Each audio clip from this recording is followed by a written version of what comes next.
Yo, what's up guys, welcome back to the channel, and today I'm going to show you how to set up payment reminders with Klover. Let's get straight into the video. So setting up payment reminders with Klover is a pretty simple process that can help you to stay on top of your bills by having this reminder set up for the due dates.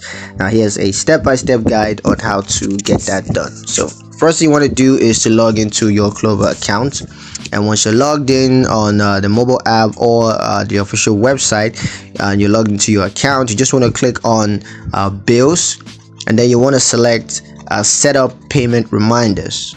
Now you're going to enter your bill information, including the bill amount and the due date, and once that's done you can set up reminders for upcoming bills, because you're going to set could be rent, you know, so you gotta set that, or whatever else it is, you can just set that and have it set up. So once that's done, you just want to confirm your payment reminder setup, and from then on it's going to remind you whenever you have a bill coming up, so you can make quick payments. And yeah, that's pretty much it on how to set up payment reminders with Klover. I hope you guys liked the video. Hope you found the information useful enough. If you did, like the video, comment down below, let me know what you thought, share the video with your friends, and subscribe to the channel if you haven't done that already, and I'll see you guys in the next one. Peace.